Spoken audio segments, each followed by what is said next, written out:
Welcome, interwebs, Salesforce admins, everybody out there, to our Secure Your Salesforce org with two-factor authentication. Excited today to have you here to celebrate St. Patty's Day with myself and Josh Alexander. I'm really excited to have Josh with us today. He is the Director of Product Management at Salesforce, and he has been with Salesforce for 11 months and 17 days. He heads up the mobile identity group at Salesforce and can be found on the Twitters at TwoForJosh. I'm Mary Scotton, and I'm responsible for all things evangelism across our developer and admin communities, and I can be found on the Twitters at RockChick322004. Josh is a product manager. I used to be a product manager, and we both have committed the forward-looking statement message to memory. I will not read it to you now, though it is here on the screen. We are a publicly traded company. Please make your buying decisions based on the products that are currently available, not any forward-looking statements Josh may make.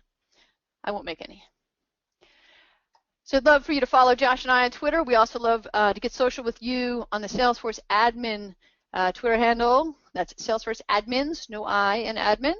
And also the awesome admin hashtag. You can also find us on Facebook at Button Click Admins and on our YouTube Salesforce admin channel, where you will find this recording of this webinar should you want to go through it again.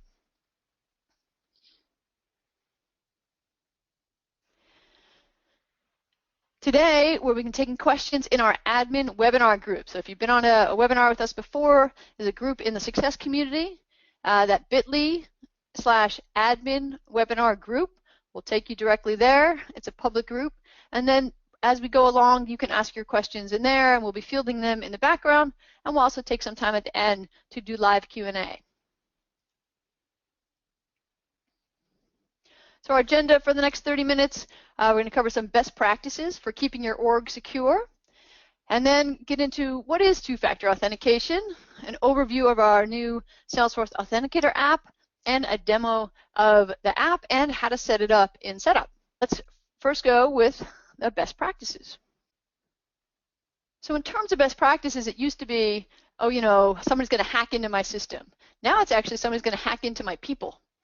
All right? The biggest security threat is actually the employees in your company.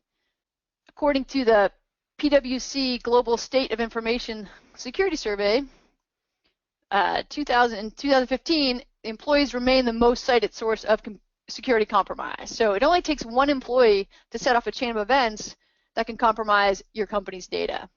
And so you, as a Salesforce admin, you need to make security part of your job and helping to train your users. It's just another thing you need to train them on. So a lot of the things that you can do as a Salesforce admin are here. There's some key principles. So the first is, how many of you have an org where lots of people have sysadmin access? Right? That right there is something you want to limit. So bring it down to who really needs those rights. You know, can you have people in developer edition orgs or in a sandbox org if they want to do some development, rather than having them in the production org with admin rights? And the general principle is providing users with the least access that they need, like exactly what they need to do their job and no more. I also want to use the Salesforce to create rigorous processes for termination and deactivation. You know, take a look at Process Builder for that. Like, what are the things that happen when users join and when they leave? And then, as a general rule, your company should be doing some basic security training for all users on how to avoid phishing and social engineering. Phishing specifically is, you know, a very common attack, and so we highly recommend that kind of phishing education. Not phishing as in catching fish, but somebody phishing to catch your employees. This usually comes through an email. It says, oh, it's a terribly interesting, important thing. I need your password to fix something in Salesforce, right? Those types of attacks are really dangerous because they look real. So you need to teach your users not to be fooled by these phishing emails and not to click links or open attachments in suspicious emails. If you suspect, or if your users suspect that an email looks like it's from Salesforce, but it's not, then tell them don't open it, and you can check, and to let you know as the admin, and you can forward that email to security@salesforce.com, and then check and see, hey, is this something that's on your radar as a suspicious email? You can also check trust.salesforce.com for a listing of recent email threats that the trust team's aware of. So in this way, you can protect your users from these phishing attacks. And the first step for protecting your Salesforce data is to have a strong password security. So we have recommendations, and this is something you can check using the new health check in setup. And how is your org implementing these best practices? What is the expiration reset setting? What is the password length and complexity that you require? And then also, work again with your users as you're training them on, your sales and your service and your marketing processes. Also toss in this, security education and say, don't share your password. Don't, write it in a sticky note and put it on your desk. As we've talked about SABWA, Salesforce Administration, by walking around, as you're walking around, take a look at people's sticky notes on their desks and see if some of them look like they might be passwords. Not a good practice. And also utilizing a strong password manager, just making sure you know what your employees and your users are using. The thing is, hackers can really circumvent those passwords, so Salesforce also recommends using additional technologies like two-factor authentication and single sign-on to provide extra layers of protection to your org. And that's what we want to focus on today, and we've asked Josh to join us and tell us about two-factor authentication and how you as a Salesforce admin can set that up in your org and your Salesforce data secure. So here I'd like to hand it off to Josh. Excellent. Thank you so much, Mary. So Mary did a great job queuing up the need for strong passwords, and we do need those strong passwords to continue from the standpoint of making sure that they can't be broken. But the issue with passwords in general, if you only use them alone, then they are still going to be susceptible to phishing. And this is where having two-factor or another factor of authentication can really come into play. So when we talk about factors of authentication, we're talking about three different things: either something you know, something you are, or something you have. And each one of these things is an individual factor of authentication, and if you have two of these things, one from each bucket, then you've got two-factor authentication. So let's talk about the first thing right now, which is the something you know, such as a password. And we know passwords have been around for a very long time. It's part of the nomenclature of logging in. And these are things that have probably existed since cavemen were able to grunt at each other to make sure they got into the right cave, or it's something that's been around at least since the 20s and 30s, and this is how you get Mugsy to let you into the right speakeasy, because you could look through that little window and mutter the right password. And while this type of security worked really well for those specific use cases, the idea of using a password to defeat a cyborg seems somewhat out of place. So what we need to do is think about how can we improve our security, how can we increase the trust with using more than passwords. And the password has evolved over time, right? I mean, for a long time it was just using password or the word baseball or ABC or 1, 2, 3, 4, QWERTY, or let me in, or some one of 7 standard passwords. And then we realized they need to be more personal. So you start thinking, well, maybe I just make it my dog's name, my birthday.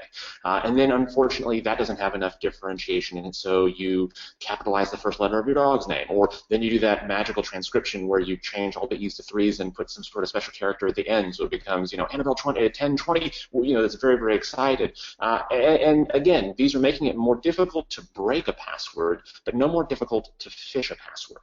And that becomes the issue. So we need to do something more than just a password. But a good rule of thumb from a password perspective is if you can remember your password, it's not a good password. On the other hand, if you cannot remember your password, it's not a good password. So we know we need something more than passwords alone. We need to add a second factor. So let's talk about what another type of second factor could be. This is something you are. This is the biometric, like a fingerprint, or there's behavioral biometrics that are more like voice biometrics. But we've been using these ever since we were born, right? It's how your children recognize you. They have facial recognition based into their tiny minds, and that's why they smile at you. It's been said the Greeks invented biometrics, but what the biometrics we're talking about today are going to be more along the lines of the behavioral or physiological, right? It's scan, it's the thumbprint, it's something that is immutably you and stays you for a very, very long time. It's easy to change a password. Biometrics usually require surgery. So they have sometimes difficult user experiences associated with them, but they can definitely attest to the fact that you are you. Now, when it comes to the third thing, that's something you have. It's a unique physical object that allows you and you only access to that thing, right? And so if you think about what these have been for a long time, credibility, respect, these are associated with people. It is something you have, and it's a way that we look upon people. But in the enterprise standpoint, it's most traditionally reflected as an RSA Secure ID key fob. And again, this is what has been used for a very long time. It's a small plastic device that has a code or a time-based one-time password, also called a top P type password. That's usually a 6-digit PIN that changes every 30 to 60 seconds, and it's in fact not the code that's the second factor. It's still the physical object, but it's the fact that you have to be able to manually transcribe this code into something else that can attest to the fact you have physical possession of this key fob. And so this is what multi-factor authentication has been for, or two-factor authentication has been for that matter, at the enterprise level for a long time. It's been a password and it's been some sort of manually transcribed code. And before we move in, I want to talk just for a second about the difference between manually transcribing that code and something better. If you have to type in your username and your password to the same channel that you're also providing your one-time password from either SMS or an app or a key fob, that's considered in-band authentication because your first factor and your second factor are going through the same channel. They're both going through the browser. The unfortunate situation is if you have in-band authentication, then if you can phish the password, which we know you can, then there's no reason to suspect you can't phish the second factor because it's coming in the exact same vector. And so from that standpoint, one of the key differentiators and one of the key advancements that Salesforce Authenticator can now deliver to market is an out-of-band authentication experience. So we can now deliver the something you know and the something you have at the same time and do it in a way that's not phishable. So let's go ahead and take a quick look at what the new Salesforce Authenticator looks like, feels like, what it can do. It's pretty much everything except for julienne fries. So at this point, we know about the manual transcription. It has a security vulnerability associated with it, and it's also a user experience impediment because now you have to take that minute to look at the code, memorize the code, and type that code in somewhere. The new Salesforce Authenticator allows you to say goodbye to codes. So now we're going to deliver you and your users all the vital information to make the right decision at the time of authentication. We're going to tell you what user is going to do what action from which service, from which computer, and even inform the user as to if this is a trusted location or not. And if allowing the user to trust a location to create automation in the future. And this is really a huge improvement. But essentially, we're giving you all the information, and then all they have to do is simply press deny or approve. It's incredibly simple. And we also have a corresponding Apple Watch and Google Wear wearable app that goes along with this. So even an explicit allow or deny environment, you don't even have to pull it out of your pocket.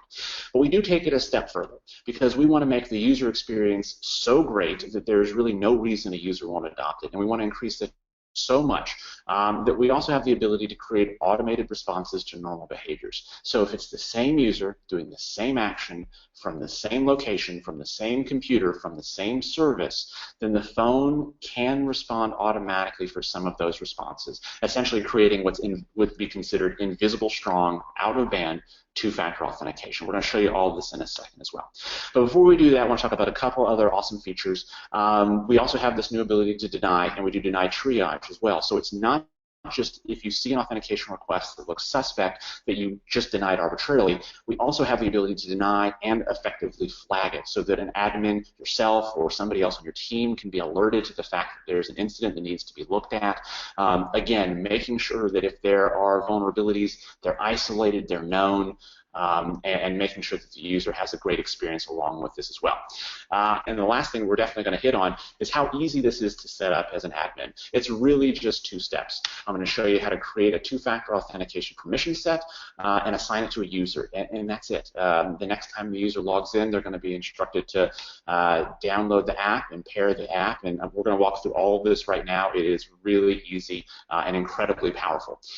So at this point in time, I think that wizards of the webinar are going to turn over control of the presentation to me so that I can walk through a demonstration here, and we will continue onward. All right. So without a second delay here, what you're looking at here is a browser with login.salesforce.com and my lovely children who represent a screencast of my mobile device. And I've tried my best to disable any real-time notifications at this point. We'll see if anything sneaks through, but let's go ahead and try it. So I'm a user, j@alexander.com. I've already got it set up, so we're just going to show you what the experience looks and feels like first, and then I'm going to type in my password here. And again, at Salesforce, we do believe in incredibly strong passwords. My password is wonderful. It's about 80 characters long. However, about the middle 73 of them are backspaces. So I just want to make sure everybody has at least one laugh throughout this entire presentation. Now I'm going to type in my password, press submit, and you'll see that after I've typed in my username and password here, I'm notified that there's going to be an authentication request that alerts me, and I'm going to see that right here on the phone. So I've got an authentication request from Salesforce. I'm going to swipe to unlock that. I've got a PIN protection on my phone. It goes straight to the app, and I'm notified of all the critical information. Specifically, there's an action taking place, a login. Oh, I tried too long. I need to talk less, apparently. Let's try this one more time. Go ahead and just block that activity. All right. So type in the username and password, press submit, request is sent to my mobile device. This is a login taking place on my behalf from Salesforce on this device, which is recognized as my browser and my OS, and it even tells me where I'm logging in from. And so I'm not going to go ahead and verify this location right now. I'm just going to look at this. That's right. I'm going to press approve, and you'll see that I'm effectively given real-time access, no manual transcription of codes, just real-time access to my session. And you can see here that I've got the ability to still bind all of my legacy oath pairings. All those traditional top Ps can still be hosted within the Salesforce Authenticator, so one app to rule them all. I can even drill into that connection that I've created, which allows me to see the time-based one-time password, look at recent activities, and even view trusted locations when I've got that all set up. So it works really well. I'm now into my session, and at this point, let's go ahead and take a look at what it would actually take to set this up first time through. So what I'm going to do is, first thing I'm going to do is I'm going to set up a new permission set, right? So I'm going to go ahead to setup, and I'm going to type in permission sets over here in the browser. I'm going to go ahead and, so this is not distracting here on this side, turn off my phone for a second.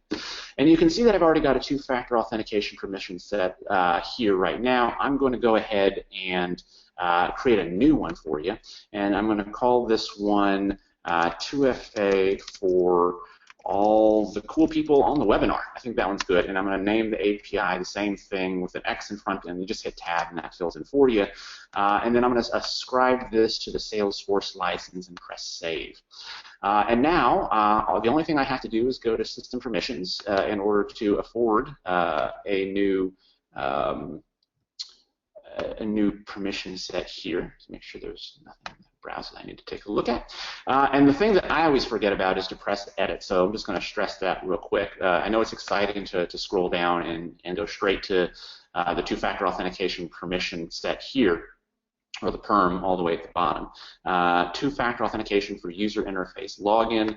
I'm going to select that one, press save, and that's it. The permission set is now created. So I'm going to assign this now to a user, and kind of fond of j@alexander.com, so I'm going to go ahead and ascribe it to this one right here. Click the username. I now go to permission set. I want to edit the assignment, and I'm going to replace the 2FA permission set with the new one we've just created, which does the same thing, but you can see how easy it is. And now I press save, and that's it. It was just that simple. But I've already got the user registered with this app, so I'm going to go ahead and actually deregister the app from this user so that the next time they log in, they will be forced to use two-factor authentication, but you'll see what the experience looks and feels like. So now I'm going to go ahead and log out now that everything's been assigned. I'm going to log in that next time, very simply. And you will see that now I have the invitation to connect Salesforce Authenticator. So I will go back into my phone. I will go back into the app, and at the bottom you can see here that there's a button that says Press New Account. I'm going to go ahead and press that. And we've got Endless Winter, a really inspiring, happy, optimistic pairing phrase today. and I'm going to type in Endless Winter, press connect, and you'll see I only have to do this one time. And now you'll see I have the ability to connect this username on this service to this device. And if I press connect, that's it. You can see now that I've got a Salesforce connected pairing over here, and I have the ability to use that at Salesforce from a connection standpoint in the browser. So let's verify that this is actually a strong connection. I'm going to log out. I'm going to log back in. I'm going to try and set the record for the number of times that a user logs in and out in a 30-minute webinar. I think I'm pretty competitive at this point. I'm trying to log in. You can see here again all the details correspond to what I would expect. But this time I want to do something different. I want to say, look, the next time I log in and I'm at this location, my phone as a proxy for the user location is located here, and it's the right username doing the right action from the right service from the right computer, I want the phone to respond for me automatically next time. So I press approve, again, real-time access to the to my session, which is great, but I want to go a step further, right? This is normal for me. I do this 5 or 6 times a day. I don't even want to have to press that button that says yes. Maybe even more importantly, I don't want to train a user to just press yes every time they just see any authentication request. I only want them to press yes when they're paying attention, and the way to get them to pay attention is to only challenge them when it's new or when it's important. And so from that perspective, let's go ahead and log in and out one more time. I'm going to go ahead and put my phone in standby by pressing the side button over here so it goes black. And I'm going to type in my username and password one more time. That request is still going to get pushed to my mobile device. My mobile device hasn't moved, and it's the exact same request. So even though the request gets sent to the mobile device responds automatically, now allowing me to have still strong out-of-band multi-factor authentication. But it's simple, secure, it's frictionless. The user doesn't have to interact with the mobile device. It is really just that simple. So now with the new Salesforce Authenticator, it's incredibly easy to set up. As an admin, all it takes is a couple minutes to set a permission set and assign it to a user or a role or a profile. You can set it to a group of users. That only takes a couple seconds there. And then from the standpoint of a user experience, much stronger, much better user experience. And the trust here is you now have an unphishable type of multi-factor authentication. So user experience and trust both moving up and to the right at the same time. Pretty awesome. We're incredibly excited to arm you guys with this. So I think this is the time now where I turn the presenter role back over to our wonderful webinar wizards here. I think that is it until questions come through, but it's been a delight, and thank you for letting me talk. Thanks, Josh, for sharing that with us. You know, it feels like it's a big leap from what probably a lot of our customers are used to in terms of just logging in that one time and just needing a password. One of the questions I had was, when I log into Salesforce on a new device or a different laptop, I get prompted for a code, and I get a text with that code. And it's like, oh, type in this code to show that you're there. Is that the same as the fob that you're talking about? It's very similar from the standpoint that you're trying to authenticate or authorize that new computer. So the intent is incredibly similar, but this way you wouldn't have to manually transcribe that code. You wouldn't have to rely on a channel like SMS that may or may not have the level of encryption that a push notification would have. And then the user experience from just being able to say, I will either approve or deny this, again, much simpler. Regardless if it's the exact same use case or not, the benefit of something like Salesforce Authenticator can allow multiple use cases to definitely improve. Okay, and we do have a couple more questions that came in over on Chatter group. But first, I want to mention that we did cover a lot today. This webinar is being recorded, and you'll get an email and also be up on our YouTube channel if you want to go through it again and check out that demo. And also to learn more, you can check out Trailhead, Salesforce's fun and engaging educational tool. It's available for self-paced training. And just this week, we have released a new trail, the Secure Identity and Access Management Trail. So that'll give you hands-on training for some of the things that we reviewed today. So definitely want to give a shout out to that in terms of resources, and also that the Salesforce Authenticator app is available both in the App Store and on Google Play. And now let's take a look here at some of the questions. David asked about, Windows Mobile. So is the Salesforce Authenticator available for Windows Mobile? That's a great question. Unfortunately, right now, the mobile platforms that are supported by Salesforce and Salesforce Authenticator are going to be iOS and Google. There are still going to be other ways by which you can authenticate using different forms and factors, whether it is using the TalkP that still works within other types of authenticators out there today. So you can still use the TalkP to log in if necessary. And we will continue to bring other new and interesting ways to authenticate to our users and our admins in the near future. All right. Would that be a forward-looking statement you've just That made, would be Josh? safe harbor, Harbor. not the thing you would use to make the decision. All right. All right. We have a related question from Alan, and this is a great question. So we're already asking our users to download the Salesforce One app, and now we're going to say, okay, now you have to download the Salesforce Authenticator app. Would they need it on their phones and their tablets and their watches? Like, do they need to, what's that effort like as the Salesforce admin trying to roll that out to the users? That's a great question. It is not necessary to be everywhere. Essentially, they just need to choose one device that can be their authenticator. They can still enroll multiple devices if they wanted to have backup codes generated in different places, so they can still use that.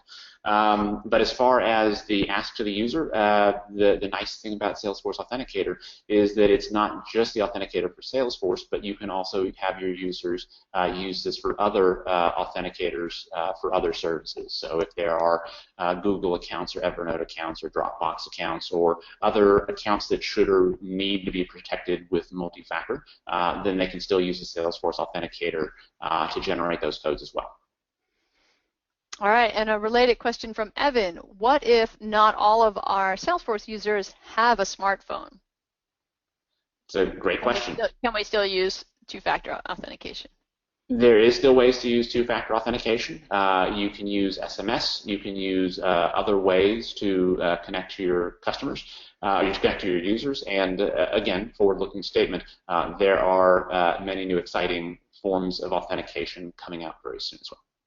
All right, and now I suppose they have a smartphone, but they don't have it with them at the time. Maybe they left it at home, but they're at work, and they're trying to log in. Are they going to be blocked from logging in? So that can be defined by you as an admin, actually. So if they are completely blocked out, or if they need to contact you, or if you'll allow them a different mode of entry, the nice thing about this is that essentially it becomes your call. Oh, great. All right. And I think we're at time. So we can field some other questions in the chatter group. As they come up, please definitely keep putting your questions in there, and we can take a look after. But I want to wrap up because we've hit our time. So thanks, everybody, for joining us and spending this 30 minutes with us. I'm really excited about two-factor authentication. I hope that I get to have it on my phone pretty soon, and I make my whole process not only more secure but faster in terms of logging in. So thank you very much, Josh, for joining us today and sharing with us